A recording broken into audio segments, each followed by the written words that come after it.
the dog whistle, which in psychology would be called mind reading, which is one of these things that you're supposed to not do if you want to be psychologically healthy. Well, they would certainly try and accuse me of being a racist. Now, I am sort of, part Chinese and I'm half Jewish and all this, part Hispanic, and but even so, yeah, they'll make those charges. So that it becomes normalized to be hyperbolic about the right and the threat that it represents and the imminency of fascism.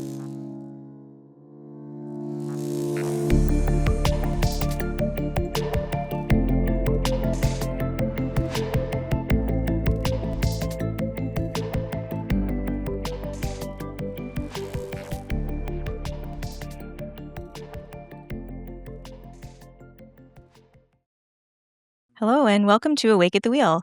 So, in today's episode, we're going to revisit some themes surrounding cultural identity, as well as ideological polarization, academic freedom, as well as the psychology of belief systems. We're going to do this today with our guest, Eric Kaufman. So, Eric is a professor of politics at the University of Buckingham, as well as the director of the Center for Heterodox Social Science. He also leads Buckingham's MA in the politics of cultural conflict, which is a PhD track, as well as a PhD track in cultural politics. Additionally, he is also the professor for an online course, which is titled Woke, Origins, Dynamics, as well as Implications. So welcome, Eric. Thanks for being with us today. Great to be here, Melanie. All right. So why don't you tell our viewers a little bit more about your professional background? Yeah, I guess I have been an academic since, well, I guess over 25 years now. I did all my graduate work at the LSE in Britain, even though I'm from Vancouver. So I did my undergraduate in Canada, but I did all of my graduate work in the UK, focusing very much in the broad field of nationalism, and within that, the question of dominant or majority ethnicity in relationship to population changes, typically around immigration, and focusing on initially North America. That's sort of a lot of the background in terms of my first book, which was really about the decline of the Anglo-Protestant majority in the U.S. in sort of starting from the late 19th century, but going through to the mid to late 20th century. And then, but in that book, I certainly looked a fair bit at the question of cultural left liberalism. So I've had a long-standing interest in sort of three pillars, one of which is this question of dominant ethnicity or ethnic majorities. The other is the politics of population change. And the third is the question of the cultural left, not the Marxist left, but if you like, almost the cultural liberal left from the 19th century onward. And those themes kind of continue, not through all my books. So I did do a book on, the demography of religion, which was much more about proselytizing religions and demography. Really the question of whether religious people are, due to higher birth rates, likely to form a larger share of the population. Now, that did engage my interest in political demography, but I also did a co-edited book with a number of authors, including Jack Goldstone, of George Mason, on this question of political demography, how population changes affect politics.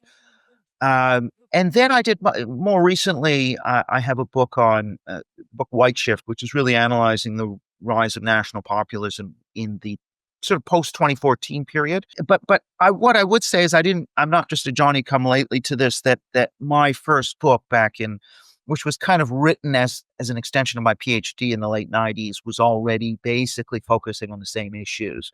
And so it's something that I've been looking at for a long time. And then my most recent book, which was entitled The Third Awakening in North America, Taboo in Britain. That book was really about this question. Again, I wouldn't say this is a brand new interest. Going back to my first book, the interest in the cultural liberal left and how it's evolving and evolved over time. So that was kind of the backdrop. The origin of woke is really about tracing those ideas into what I argued was more cultural left liberalism rather than cultural Marxism. And then sort of moving forward to look at the public opinion in politics, because I've gone in a more quantitative survey data direction, say, for the last 10, 15 years. So I've kind of brought a lot of that quantitative social science into the book as well. So, this topic of wokeness, and I don't want to presume here, but just my familiarity with your work is kind of dictating my question here. So, that with the topic of wokeness, I imagine it went from being an area of academic and professional focus to maybe more of a personal interest or personal pursuit. Am I correct in that assumption? Yeah, I mean, I think the interest came first, which is probably what led to, the trouble I was having from radical activists in my university. So, because I was a critic of the so-called social justice movement. Now, the only reason I'm a critic is because I was obviously interested in it and writing about it critically. But that then led to clearly my run-ins with campaigns orchestrated by radical staff and students, starting around 2018. Can you talk a bit more Um, about those run ins? yeah, so really, I'm trying to think how it all began. I mean, I was sort of critical. I mean, I guess there was a sort of very old tweet where I was criticizing Black Lives Matter, but it was more kind of a series of things, and it was all to do with social media because radical activists, they don't read books, they don't read articles, so they will read however social media posts. And I was on look, I was on Twitter, I was on social media, and I was criticizing, something even like retweeting a video of Justin Trudeau not being able to say LGBTQ. That is enough to go on a file of complaint, right? So you then allege those who make the complaint. So I had a number of formal complaints put in, some by outsiders, one or two by radical staff members claiming I had violated university policy by what I was tweeting. So that's kind of the way these arguments go. It's like, well, the policy says you must uphold a respectful environment, and by tweeting this, it's not respectful and brings the university into disrepute, and all these and it kind of shows you the way this works is that illiberal policies, which actually are a violation of academic freedom, are come to be embedded into the university administrative structure. They don't think about the implications of that, and then the activists will leverage the wording of those policies to try and get you in trouble. You'll then be hauled into these kind of kangaroo courts, which again, people who are interested in adjudicating, which tend to be activists, will tend to be self-selecting into these adjudicating bodies. And so some of the claims really are just staggering. So what actually happens is you just have to have the guts to appeal it up and get legal. Because once you get legal, the claims no longer have force. But up until that point, they can intimidate you. And I should also say there were, like there was the annual Twitter mobbing where they try to organize, that this guy Birkbeck has to get this guy out because he's awful and an awful racist or whatever it is, or homophobe or whatever it is. They would orchestrate that once a year.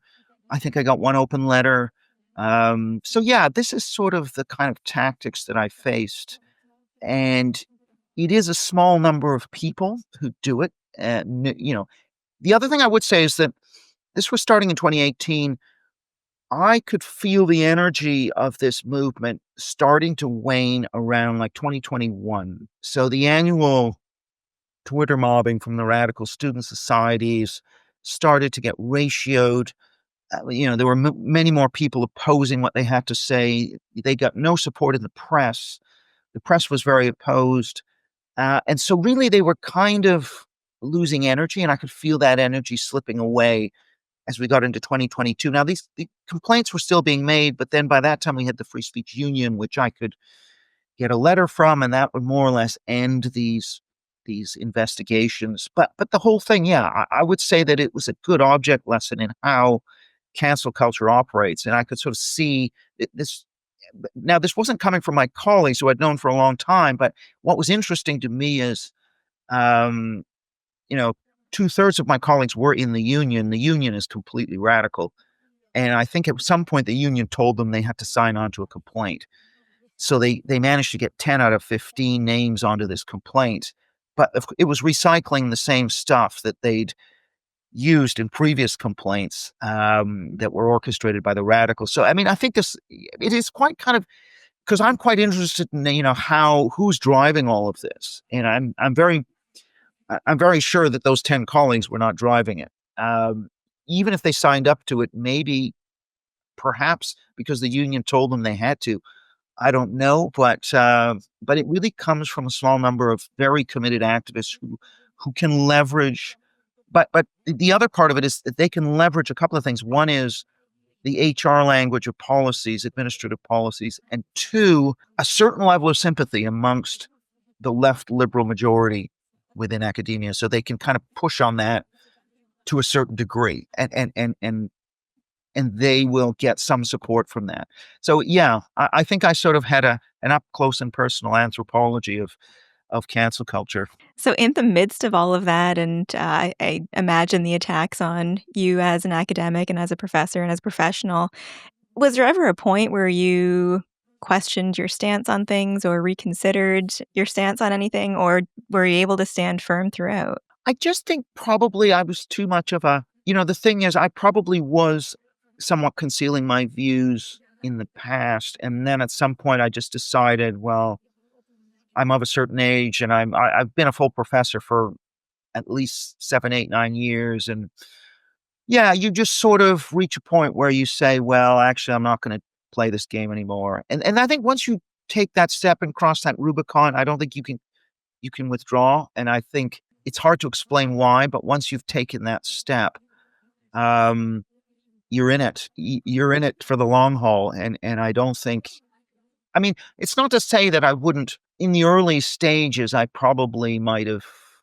Like the first time I apologized, which was a mistake, but but then after a while, once you're on this road, I think you're on this road, and eventually you're just going to say, "Well, the hell with it," right? So, um, but I guess also knowing that there are gonna be costs to that in terms of your relations with other people in these settings. Even if they don't personally disagree with you, they have to keep their distance, and so that's the other part of it is the awkwardness that this creates. Once you've been in the press and these fights have been in the press and they all know about it, then you're a bit radioactive, which is, of course, one of the strengths of the cancel culture movement is they can make you radioactive even to people who you've known for a long time, and even to people who may actually think that you've got a point. Just socially and from an optics point of view, they'll want to kind of keep away perhaps. So it's extraordinarily effective. I think this whole idea of radioactivity that once you've transgressed the sacred, which is you have in some way offended totemic groups, as Musa al-Gharbi uses the term, historically marginalized race, gender, sexual minorities, which are the sacred totems in the system. Once you are seen to have in any way and however marginally offended such groups, then you are a blasphemer and you're on the other side of the sacred profane line. So you're radioactive, and that means nobody can have anything to do with you, right? Or else they will be guilty by association. And so it's a very powerful social mechanism. And what did you do to offend those groups? Well, criticizing the social justice movement, right? So if I'm retweeting something, like if I'm retweeting Justin Trudeau not being able to pronounce LGBTQ, the implication, therefore, that they want to draw is like this guy's homophobic or transphobic or something. I mean, which is of course ridiculous in the sense that these movements, which I would argue are making these groups sacred, and therefore shutting down anything which might be seen as offensive to such groups. In my view, it's fair game to go after them. But in the view of the cancelers, they would always try and pin onto you this label of, oh, you are a, racist, homophobe, or whatever, simply, indirectly through the fact you're criticizing movements that are meant to help these groups. So it's a very effective strategy in that it shuts down a lot of opposition to cultural left ideology by extension. Because they are connected to the sacred totemic groups, you can't criticize them. And then by the same token, any policies, if you criticize policies whose intent is supposedly to help groups, even if it might harm those groups, defund the police or if you are a skeptic of high immigration levels, the view would be, well, that's offensive to racial minority groups, because most people who are citizens are white. Most immigrants are non-white. Therefore, by implication, you're a racist. This is the kind of second order expansive logic that is used to shut down any criticism and simply by saying that this, by extension, is offensive to such groups, even if it isn't actually offensive. Even if, a good example is the term Latinx, right? If you criticize the term Latinx at one time, that would be, is that offensive to Latinos? Well, most Latinos can't stand that term, Right. but it doesn't matter. It's just that you have transgressed, because your intent, they'll always impute your intent out of your criticism of the social justice movement. So, yeah, I would say that is sort of, it all stemmed from that, and from the fact I was an early critic of this movement. And people would say, well, then by extension, you must be a fill in the blank phobe, right? Yeah. Yeah, and to your point, I always make the point that, to use the terminology of the liberals, I have many areas of intersectionality of diversity, and I always take issue with being told what should offend me because of those areas of diversity. It's very, very strange. Yeah, and it's almost like, if you say something which could be interpreted as, you can imagine in the Puritan days, for example, or in a very pious society, if you uh, said something that might, in theory, imply that you don't believe in God or the divinity of Jesus or something, right? And then you would be tagged as having profaned the sacred or insulted God or something. I mean, it's quite similar in the sense that all it takes is an entrepreneur, what Cass Sunstein would call I don't even think he calls it an outrage entrepreneur, but people who will be pushing the boundaries of the sacred and to expand and inflate what constitutes a violation of the sacred in order to gain certain amount of cultural power, cultural capital by accusing somebody of blasphemy. It's kind of like the purity spiral, the witch hunt phenomenon is you get these individuals who feel a sense of virtue by pointing the finger at the impious. Um, and when you have these sacred values, I mean, that's always possible in a society. Um, and it kind of stems from there. So even, you know, offending the most hypothetically sensitive member of a historically marginalized group would be enough to get you, could be enough to get you canceled. Mhm. Yeah, and Mally and I have used the religious analogy many times because that's really, I mean, what you just described can, be applied to so many cases of these attempted or actual cancellations, right? And it's funny, well, sad. The day after Charlie Kirk's assassination, I was on the radio and we took in a caller and he was saying, well, Charlie Kirk's this racist, blah, blah, and he was going on and on. And I just said to him, I said, say, name one thing that Charlie Kirk has actually said that's objectively racist. And the caller's response was, well, these are dog whistles. These are, and I said to him, Right. I said, yeah, it relies. So when you talk about how to expand the definition of offensive or blasphemy or anything, when it comes down to, well, we can read the person's mind. Even if they disavow it, we can infer we can conclude their intent, right? And motivation. Right.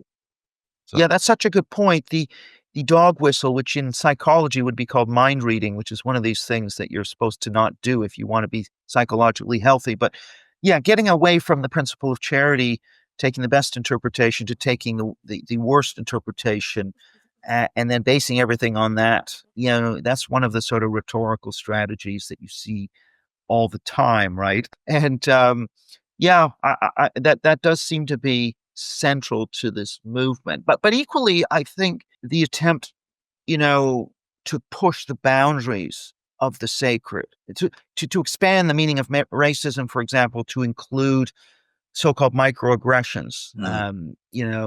Where are you from? Or if you say, anybody can make it in Canada, you're denying systemic racism, and this sort of expansion of what counts as or raising an eyebrow was one that was in a manual. I think it was in Oxford. That I can't remember where this was. That apparently raising an eyebrow at a person of color was a form of microaggression. So yeah, I mean, and the How? extreme case. I the think the rolling the extreme case eyes. was this that Hispanic construction worker or worker for the gas company in the States that was cracking his knuckles, and someone snapped a picture of him, and it looked like the OK symbol, Yes, I which remember that. His supposedly was hand the outside far the right truck. symbol, and Yeah. the guy got Yeah. yeah. Yeah. Yeah. Um, Yeah. Yeah, so ridiculous. And with the work that you do, and you're looking at like demographic shifts, and you're talking about the impact mm. of religion, birth rates, and so on, and migration. I mean, that just makes it so easy for someone to say, "Well, you are a white nationalist," and so on and so on. So, I mean, how far have any complaints against you gone as far as those, damning complaints or allegations? Well, the thing is that none of these people read books. So they've not it's not like they've read a book or actually, it's all stuff from social media, which those things are all around criticism of the social justice movement.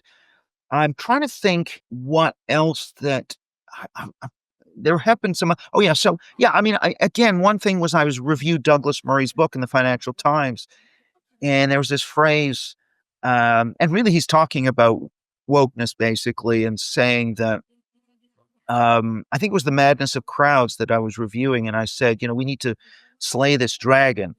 So Murray had used the term, slaying the dragon for a movement. I mean, he was talking about the gay rights movement where they've run out of dragons to slay, and so they're just waving their sword around. And so that's sort of what I was using that metaphor in the review, and I was accused of having a particular staff member in mind when I wrote that, and therefore I had kind of almost murderous intent toward a staff member. I mean, it was incredible stuff, really incredible stuff. But yeah, but no, I think the question about demography though, and ethnic shifts. Interestingly, that's not really been the focus of the cancelers. And I kind of thought, like in the book White Shift, I thought actually the reviews were pretty good. I mean, Los Angeles Times, and I was on Ezra Klein, and I think that overall, I don't think that was a source of much controversy, And also, it's worth saying that what I'm saying is that the rise of the populist right is very much related to ethnic shifts and immigration. I wasn't sort of saying that, countries should somehow go white nationalist. I was sort of arguing that in a way, if the argument, if there was a policy prescription, was more that you need to calibrate assimilation and immigration. You have to have a kind of balance between those two um, forces. So, and I was kind of talking about white majorities and how you're going to get an admixture over time through assimilation into these majority groups. And that's kind of the future that it's kind of the Michael Lynn Beijing argument that these majorities are going to kind of beige over time, but they will retain, their mythosymbolic cores. So I don't think that was especially controversial. I don't think the book was especially controversial.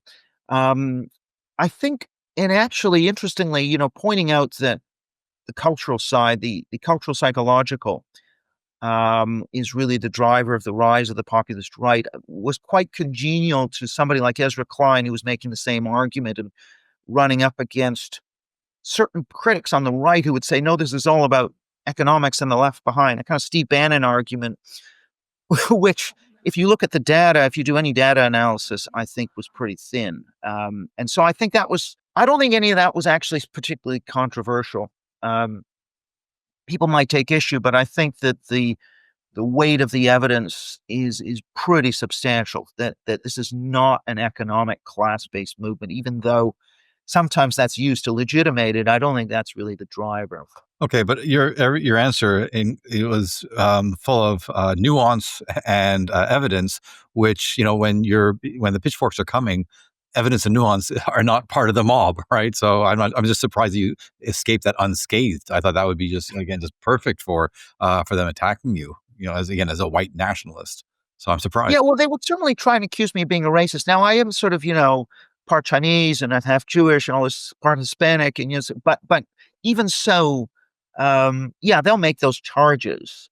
Um, but I don't. That is not really the source Right. of the source of the cancellation is really always revolved around you've offended these minority groups. and therefore it's an unsafe classroom environment for these students. That's sort of always been the attack line from people pursuing these investigations, rather than he's a white nationalist who believes in white supremacy, To whatever. I mean, Oren's that's point, though, if I can interject for a second, yeah, I think that if I were to say the exact same things that you said, I don't know if I would come across those same accusations. So I think there is some element of them making assumptions about you for being a white man. definitely, absolutely. Although, yeah, I think you're right. I think it would be interesting if I was visibly non-white. It's a hard one, actually. I It and I is, and I couldn't. don't know for sure, but I'm basing it on I feel that I have more license to say things. I'm a brown woman who is blind, so people tend to stay away from me because I Right. fall into those categories. Whereas I don't think you have the same license that I do. I think that's absolutely correct. I think undoubtedly that does give someone more license and would make it harder for them to target you.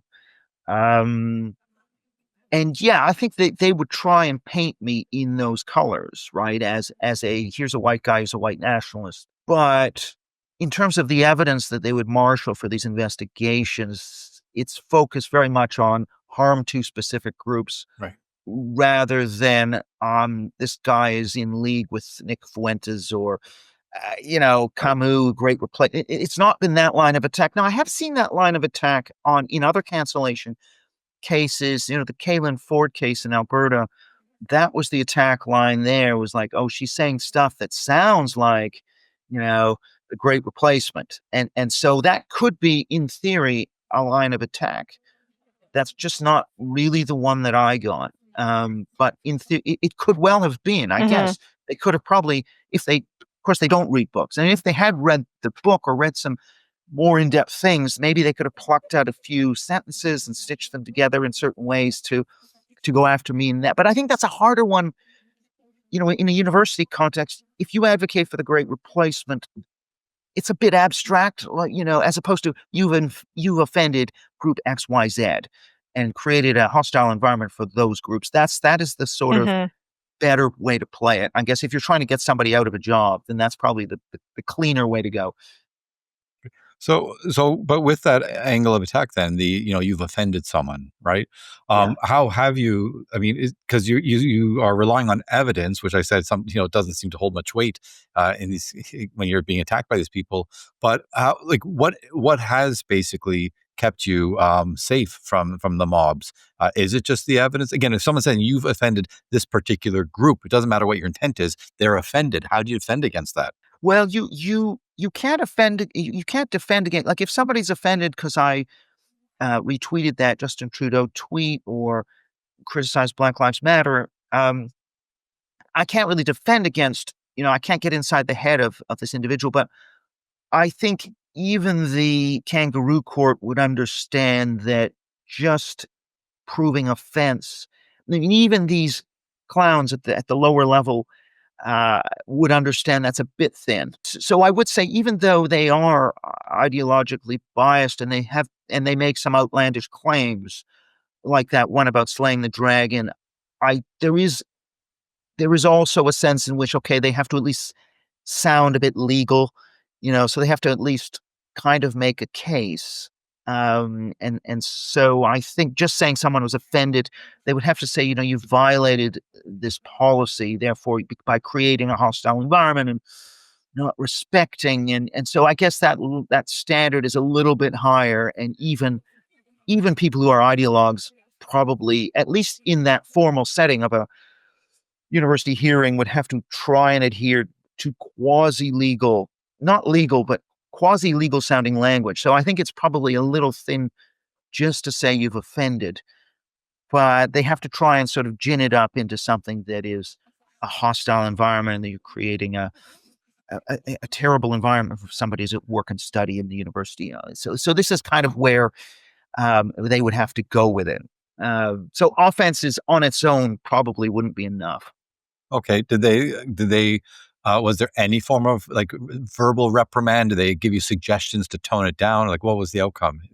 Oh yes, so definitely the way they'll play out, and they'll say, you've been found guilty, they will say you violated the policy, but they won't actually. It'll be more like you've got this warning. Now, in theory, they could give you. There are these technical levels, so they could give you the kind of warning which is like this is your last chance. And I can't remember if I got one of those or not.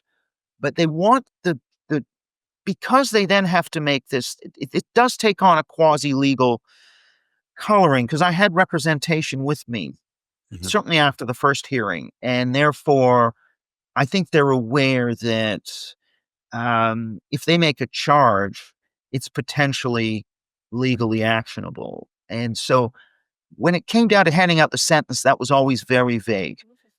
It was more like you're guilty, and this is a warning. That's the way they play it. Now, when you appeal it up, um, and, like, obviously, they didn't say you've lost any privileges, so I didn't get any concrete penalties. But if I'd appealed that up, there would then be a legal angle. So I did appeal. On one occasion, I did appeal it up to the top of the institution, and at the top of the institution, people are actually saner because they have legal counsel. You know, they have to be aware of lawsuits and all of this, and so that is when these things will tend to more or less be set aside because they realize that they don't have a legal leg to stand on. But as long as they can keep it below the top and keep it at the level of scaring you, and you aren't going legal on them. So you always should go legal almost immediately. If you get any of these, and you can't trust your unions, obviously, that goes without saying.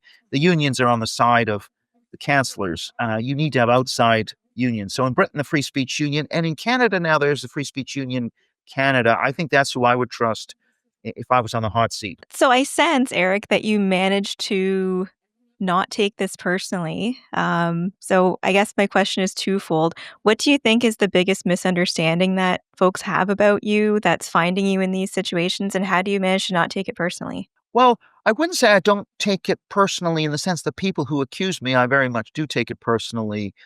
Um, And I did find the university disappointing, although I guess I knew that the top levels were more sane, and I always knew that. So I don't blame those people, but I do blame the sort of activists and some of their. I mean, I can understand to some degree, the lower levels of the administration. I mean, they have these policies which probably have been pushed partly in response to the regulatory environment with the 2010 Equality Act in Britain.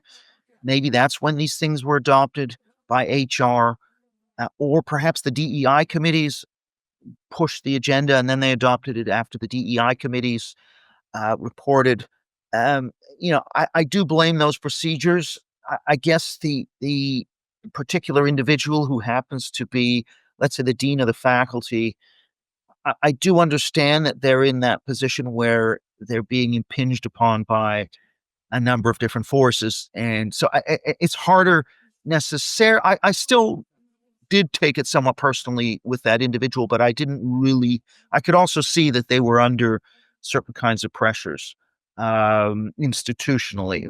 So it's really hard necessarily to blame them, but yeah, but I did certainly, yeah, and certainly when 10 or 15 of my colleagues signed on to a complaint letter, I did kind of take that personally, even though I also knew just from the content of the complaint letter that it was recycled and that had pressure put on them by their union.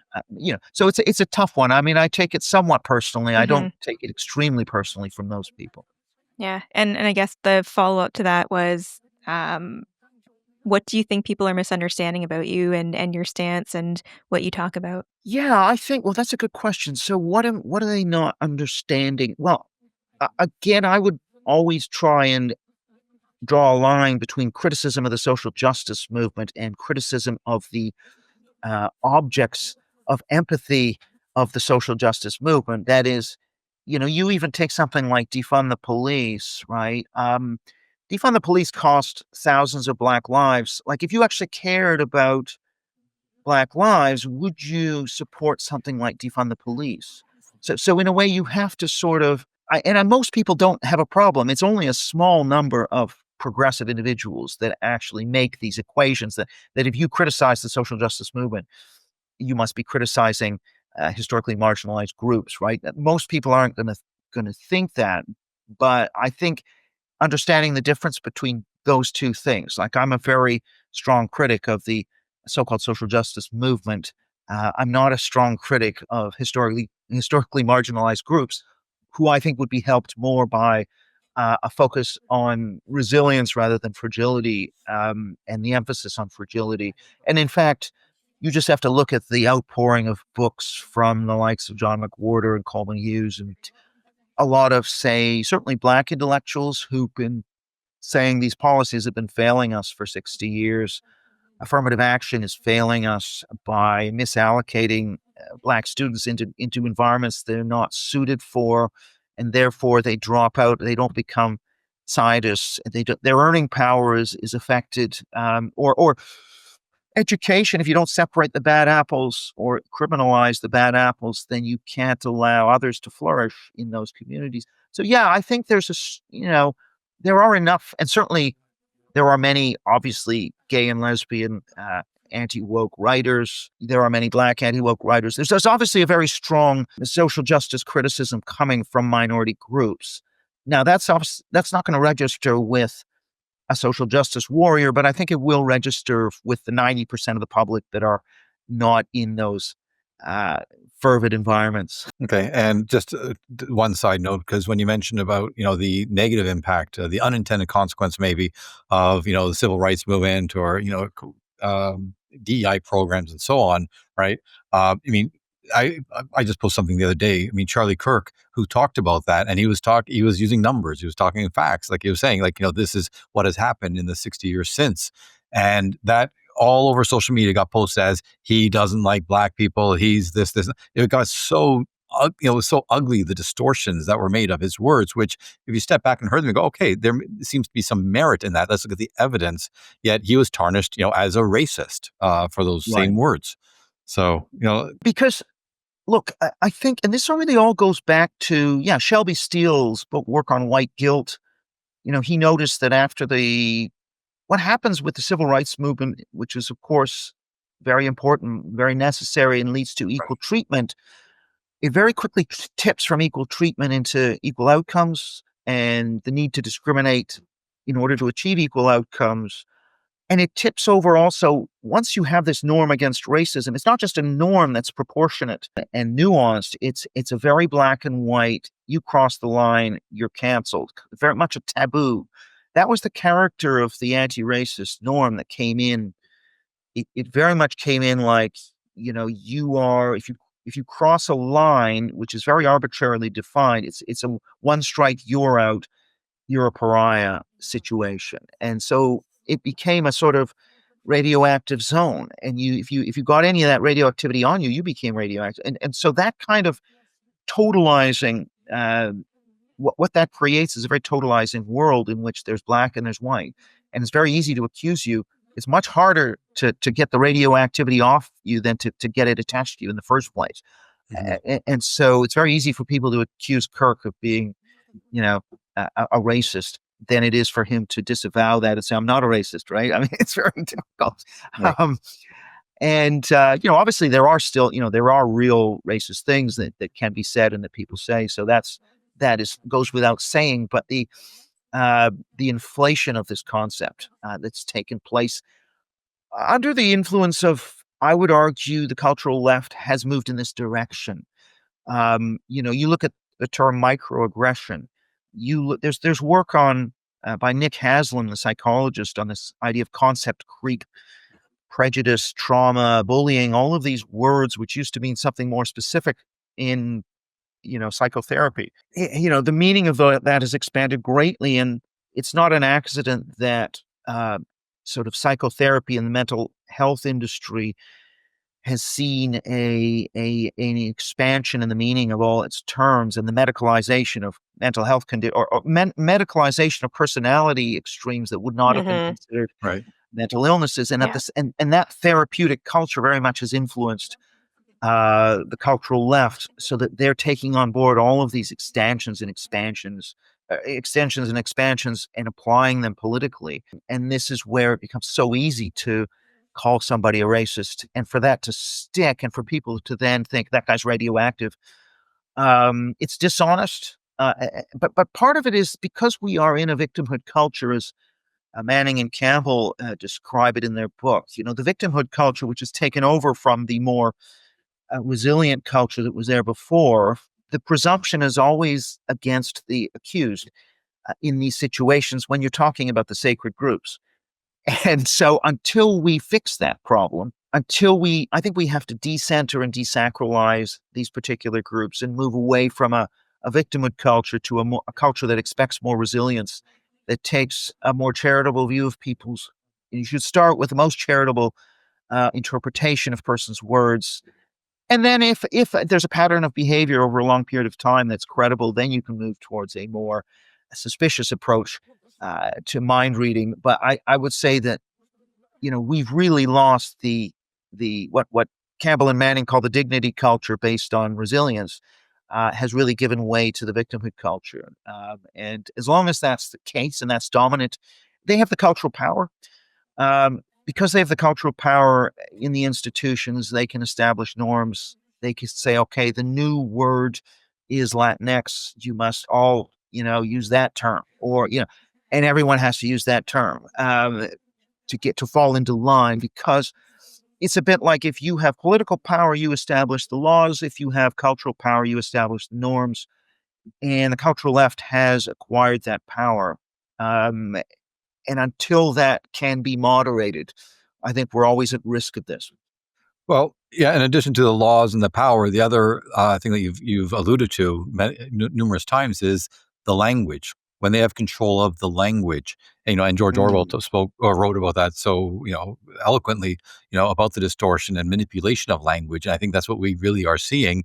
Number one, and then number two, there's so many stakes, heads on the stakes of people who have gone through. So every time we speak to somebody who has has had the mobs sicked on them, yet have still come out, maybe somewhat scathed or not, but they do come out and survive. Okay. Like that's one, I hope that's one head off of the stakes, because there are so many on there that people see that they won't even touch it because the cost is too great. Why stick my head out is, what most people are thinking. yeah, yeah, and I think also part of this too is, you know, this label fascist or racist. You know, there's a long Orwell wrote, and I hadn't remembered this until Andrew Doyle brought it up, but Orwell wrote about misuse of the term fascism. Essentially, it just means it came to mean somebody who was a bully or something, or who said something that was obnoxious. Even in Orwell's day, that term, you know, and I think you can track it. You know, I've tracked it to the late 30s. Now it's I can excuse it. You know, in the late 30s, there were real fascists doing really awful things. Okay, I can excuse a little excitability there from the left, but as we get into this kind of post-war era, that reflex really doesn't go away. It's so, you know, you heard of the term Red Scare. There've been McCarthyism as a form of Red Scare, that everyone's a communist and they're hiding under the bed.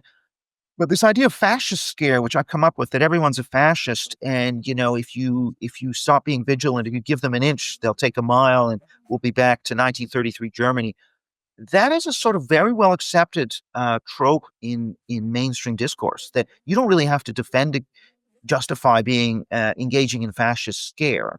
The way Kirk, for example, was routinely described is an example of that fascist scare. So I think that whole fascist scare reflex, and even if you think about the way in which, you know, communist atrocities versus fascist atrocities, the way those are processed in Western culture is very different.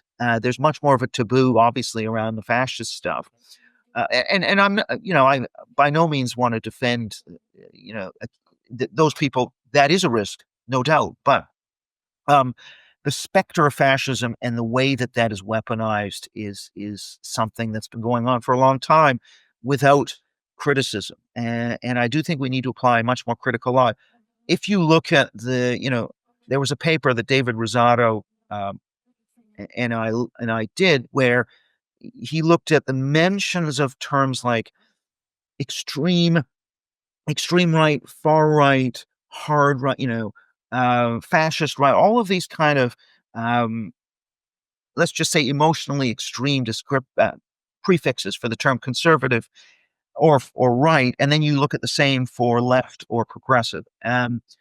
In the newspaper, starting in 2010, you see this huge spike in the number of times where the word extreme right, far right, radical right, fascist right, etc., is used, and only a very modest rise in the use of the term extreme left, radical left, etc.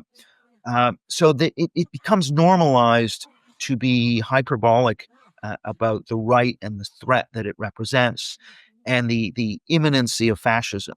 That just becomes kind of an accepted trope. And the idea is that, yeah, we've got to be super alarmist about anything the right does.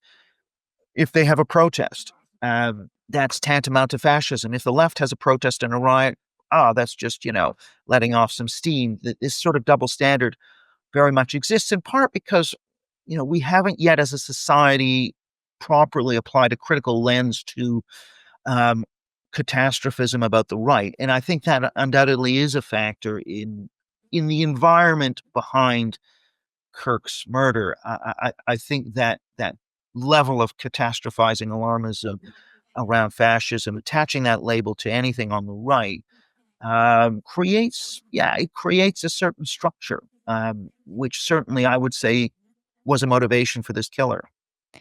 So, along those same lines, Eric, what do you think the left and right have wrong about one another? Well, I think, and actually we have survey data on I'm a survey guy, right? But you can see that the left has preconceptions about the right, so they will say, people on the, if you, how many Democrats in America think that Republicans, a lot of Democrats think most Republicans think racism is fixed and there's no racism in America, which is not the case. Most Republicans would say, yeah, there is. Um, and equally on the right, people would say, Democrats hate the U.S. They're not patriotic, and that's actually not true either. So there are these misconceptions. I think you've got extremes and you've got the middle, as with anything else. So most center left individuals oppose cancel culture.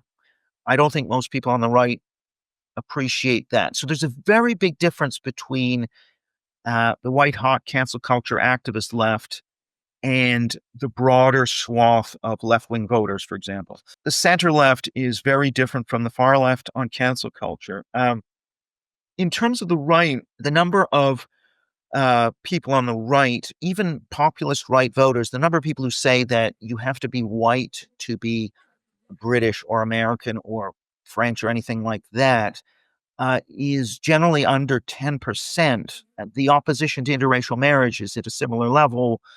So there's actually extremely limited support for, some of these expressions. For example, white nationalism, deportation of non-white citizens. We're talking single-digit support. That tends to be extended to like all Republican voters, all Reform Party voters in Britain, or National Rassemblement National supporters in France. So there's a big misconception over, the distance between the extreme online and voting blocks, even populist right voting blocks, is enormous. And I don't think the left appreciates that. They think, if you want less immigration, you must be in favor of ethnic cleansing. The line between these things, the distance is enormous in public opinion terms, but in the minds of particularly politically active members of the left, I think that line doesn't exist. They just occlude these things. There's a lot of nuance. There are a lot of people who want to reduce reduce the level of immigration to allow deeper assimilation. I would say that is a very common view amongst populist right supporters. They want to deport illegal immigrants. That is probably also a common view amongst populist right supporters. But the line between deporting illegal immigrants and deporting, minority citizens that's an enormous gap in the minds of the voting public, but in the mind of political activists on the left, there's no difference there. It's just one's the same as the other. So yeah, these are just some of the misconceptions. I think we need to get to a more nuanced place. I always say on the immigration issue, it's a sort of shades of gray. It's faster, slower, not open, close. Mhm. Mm. And particularly many activists on the left want to make it about open, closed. You're either open, which almost moves towards open borders. You're either open or you're a closed person. And if you're a closed person, you're a threat. Right. And that totalizing kind of binary view of the world, I think, needs to give way to a more nuanced, hey, there's people who want slower change and faster change. And that should be a legitimate subject of debate in an advanced society. And I don't think we're there yet. Okay, so to that point, because Melanie was asking about like misconceptions on both sides. So here's one thing, and we don't have that much time, but I'll Yeah. squeeze it in. If you don't think you can give a proper answer, please let me know. But I saw you were on a podcast with Ryan Rogers. I did his podcast as well, and I didn't see the video yet, but I saw his sort of like the what's it called, the trailer, so to speak. And he said that basically that that people have a misconception about what woke is, and that you were going to explain what that misconception was. Now, I don't know if that was clickbait or if that wasn't accurate. if there's something that you've got that people really misunderstand about woke, because we talk a lot about the wokeism. Yeah, I mean, and woke, I always sort of do the one sentence definition, making sacred of historically marginalized race, gender, and sexual minority groups is what woke is. And the belief system that comes out of that is you want equal outcomes and emotional harm protection for those groups. What we discussed about was the Chris Rufo, James Lindsay, and not only that, probably Francis Fukuyama and Yasha Monk. There's a lot of emphasis on the high intellectualism of the post-Marxist left. So there's almost cultural Marxist argument that they took out the cartridge of class from the oppressor-oppressed console and they stuck the identity cartridge in. Now, my answer is that yes, that did occur, and you can trace it as Rufo does. Angela Davis is a link from the Black Panthers to BLM, and that's all true. Um, but the emphasis in my book is much more on this idea that there is this tissue of public morality in the West, which is a post-Christian public morality based around what Jonathan Haidt would call the care, harm, and equality moral foundation. So humanitarian, egalitarian, being nice, being kind, but being kind really to those who are less fortunate in some way. That sort of post-Christian moral post-Christian public morality exists in the West, and that sort of left liberalism, which is really this is really much more something that informs social democracy and left liberalism than communism. So I think the focus on Marxism and communism is, while important, I don't think is the main storyline. So I place much more emphasis on the soft left and left liberalism, and I argue that what woke is more a radicalization of an underlying tissue of public morality, which is based in this liberal left or humanitarian left. And of course, anyone who's read Marx knows he was scathing in his criticism of that kind of person. And so I think, and that's sort of partly to understand that the role of humanitarian psychotherapy, that what Dreher calls therapeutic totalitarianism, it's that idea of you've hurt somebody's self-esteem, you've emotionally traumatized them, you've microaggressed.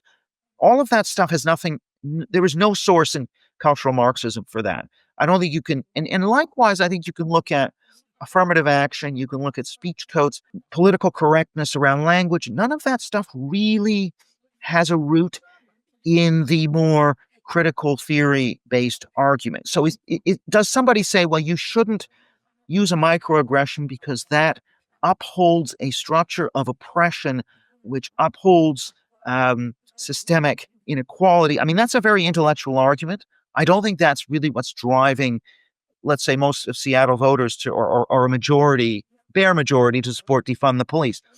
The reason that those Seattle voters are supporting defund the police is more the psychotherapeutic radicalization argument that it's about, this is going to make people traumatized and emotionally unsafe. It's going to hurt people's feelings and it's not nice. And so my emphasis is much more on that side of things as opposed to march through the institutions, Gramscian, cultural Marxism. I'm not saying that cultural Marxism doesn't matter, and it certainly matters for critical race theory, gender ideology, and some of the terms that are used, whiteness. Some of these terms, undoubtedly, and certainly in the trans case, you could maybe make the argument, although even in the trans case, yes, gender ideology, which has got that post-Marxist lineage, Judith Butler and all that, might have played a role. But equally, I think the bigger appeal of trans ideology was always around, we need to be kind to this very unfortunate group.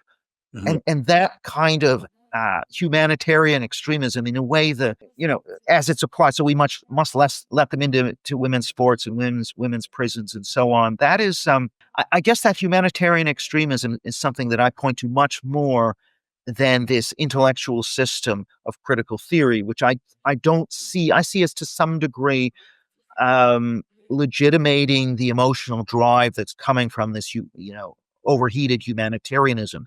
What God Saad calls suicidal empathy. I'm much more of that school of thought.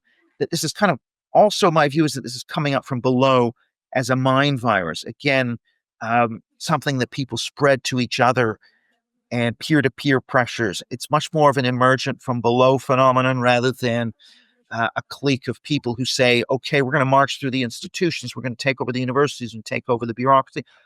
Again, not saying that there isn't some of that intentionality, but I'm more of a view, take more the view that this is a more like a mind virus that spreads from below rather than something that is deliberately a plan from above. And that's kind of the debate that we were having, and that I've had with a number of theorists in this zone who really go into they focus a lot more on the intellectual history and postmodernism and critical theory. And I'm not saying that isn't important, but I don't think it's the main engine here. Okay, well, thank you. Now I understand what the what that controversy was, so to speak. Okay, Melanie, did you want to? Yeah, There's so so many questions I could ask, so I'm gonna. I know we could keep going, but I want to be mindful Yeah. of time. So we like to end this podcast with leaving our listeners with something tangible that they can take away. So um, I think that's something that we should maybe focus on that you mentioned a couple of times today is the role that social media plays and the fact that people aren't reading books. So I wonder if you can answer my next question with that framing of like, what can people do with respect to this whole concept of wokeness and maybe not thinking for themselves and so on? Again, with the framing of social media and books being places to get good information and not so good information. Well, yeah, I mean, social media, of course, is a fast thinking medium where the things that go viral are things that drive emotions and, require less attention. Uh, what would I say there? What can I say there other than to say, obviously you need to have a break from social media. And now, of course, there is more and less intelligent social media, and there are plenty of people on social media that are more nuanced. Of course, the character limit makes it hard to be too nuanced. The fact that you need to drive passions and emotions also militates against that. But yeah, what I do sometimes is I sort of limit engagement. So I'll be on social media for only as not too long, hopefully each day, and try and you know read slower sources, books, for example, to the extent that you can have. I still think people should be on social media, but I think it should be sort of they should put it on a diet. I guess that's my advice. What more can be said? I mean, of course, out of the social media chorus, one of the questions would be, I mean, I'm a pro free speech person. I certainly wouldn't want to censor these views. One question we could ask is to what extent social media has advanced or led us to regress as a society. And I don't know. I don't want to be too negative. I mean, I think it's negative when people get totally caught up in particular videos of very rare events. Even the Charlie Kirk event. I mean, one has to think statistically as well and not just emotionally. This term availability heuristic, where you have um, a very evocative emotional signal coming from a picture, whether that be George Floyd or Charlie Kirk or whatever, to try and think more statistically and to say, well, what is the likelihood of a violent event occurring? In the case of George Floyd, is that really representative when only roughly around 10 unarmed African Americans were shot by police in the entire year, and it wasn't different for whites? yeah, trying to think statistically, I think, is how I would what I would urge people to do rather than just riffing off the emotion of a particular individual or a particular video. Mhm. Okay. Okay. Well, yeah. I mean, great ideal to strive for. I don't know how many people will take that to heart.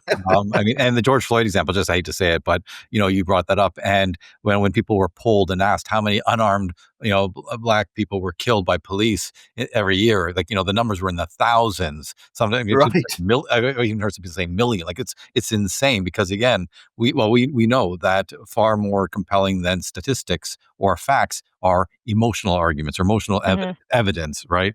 And so yes, so I think the best advice that you were saying was kind of like was moderating your diet and having a well balanced diet, right? Of what you're consuming, because otherwise all you are getting is that emotion stimulated. Yeah, I mean, I would say one positive on a more positive note, clearly long form podcasts like this Mm, one and others are doing well. So there is also a desire for, I think for more nuanced and long form thinking out there too. So it's not all that tweet and that TikTok Mhm. video. I mean, of course, right. those are much more common, but I think we can also take some comfort from the popularity of podcasts and longer form YouTube content. So, yeah, I don't want to end on a totally Yeah, no, pessimistic but note. Right. certainly would be hypocritical for us to say, "No, don't watch anything on social media."